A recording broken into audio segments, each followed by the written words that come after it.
It is a pleasure chatting with you about this film. I'm very curious to start with, when you're coming up with the story and the script, Sure. Was there anyone you were envisioning from the start that you wanted to cast in these roles, or did that come later? I mean, Sofia was there really early, I'll be honest, in my sort of, on my vision board, I guess. I don't know what you call it. But yeah, she definitely was an early, for me, like kind of a way of visualizing the world. Also, Djimon, I thought pretty early. I had the idea for Djimon pretty early. For Titus, because I just thought, he's just cool, and I always wanted to work with him. I've done it for a long time. I mean, I met him a long time ago. So that was, I think those two were probably the first. Did you find that once you did cast and you're actually filming, did anyone actually change the characters in any ways, or did it really flow with how you kind of imagined it? No, I feel like I think everyone really locked into what I was trying to get at pretty quickly, and I felt really quite honored by the way the actors really were incredibly respectful and very, their efforts were super strong to like get at what I was trying to do. Like Cool. They were always prying out of me every little piece of information so they could get it right. So it was really cool. In terms of world building, that's something you've always nailed from your first films. I'm really curious what that process is like. How do you go into something and find that? It's a conversation really between the designers, myself, this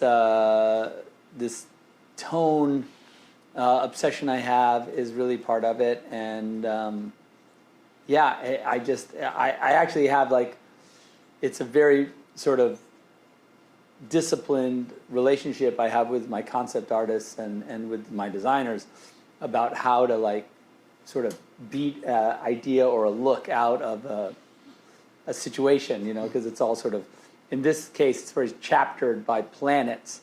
And so it was always what is each planet, what is the look, what is the culture, what is the why.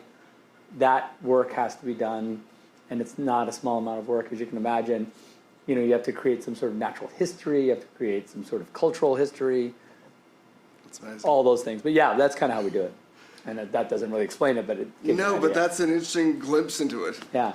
Do you find, you've done so many films now, was there anything on this one that was harder than other things than you expected, maybe? I would say, the schedule was hard just because it's 2 movies back to back, and we did them together. And so you really, the sort of weaving of 2, it was mostly movie 2 at the end and movie 1 at the beginning, but there was some overlap, of course, because it was just the way we did it.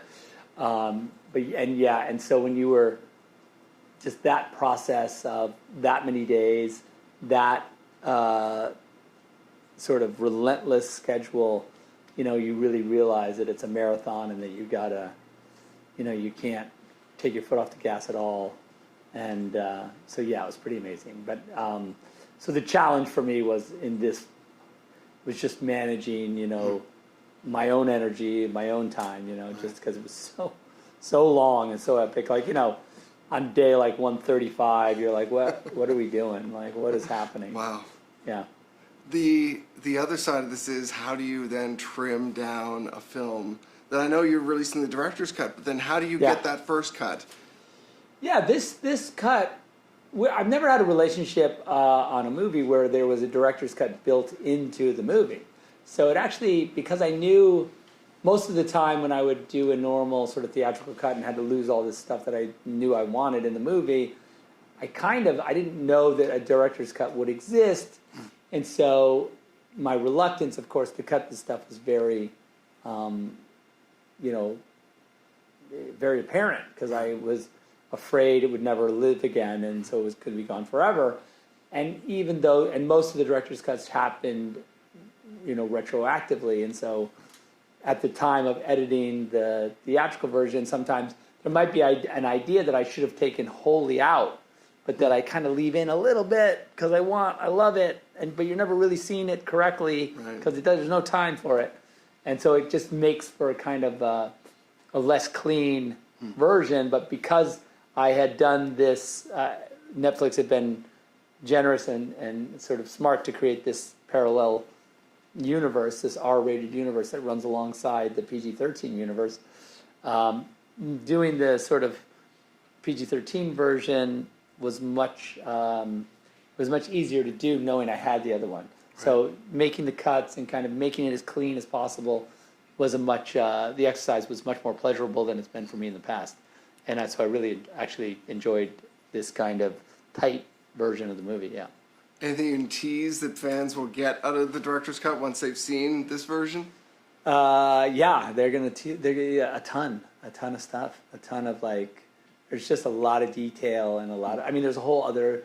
I mean, Netflix was cool because they were like, oh, they gave me money for like whole other scenes and stuff that aren't even, that are little like wholly original opening, and yeah, it's really fun. So like, I really am excited for fans of this version to then go back and really have this deep dive.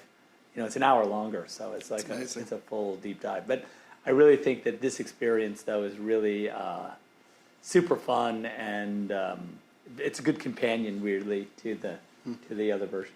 And the last thing I gotta know is, can you say anything about what's going to happen with the second part? Is there anything? Well, movie 2. I mean, the cool thing about doing this is that movie 2 comes out in April, right. So it's not a long wait. It's super soon. And part of the sort of whole philosophical concept for this movie was that I said to Scott, like, it'd be cool. Like, what if we did 2 movies back to back and we release them back to back? Because like on Netflix, streamer can do that. Yeah. That we can't do that in the theater. It's just really impossible. And you guys are like, we've amortized so much. It really kept the cost way down to do the 2 movies together. The 2 movies together cost pretty much what a normal one movie would cost. Right. So it was a really great and cool way to do it.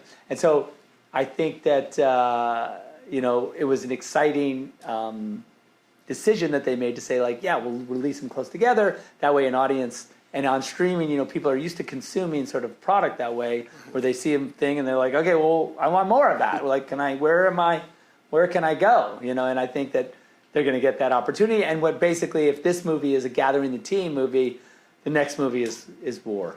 Amazing. Yeah. Thank you so much for the time. Cheers. Nice to meet you. Nice to meet you, brother.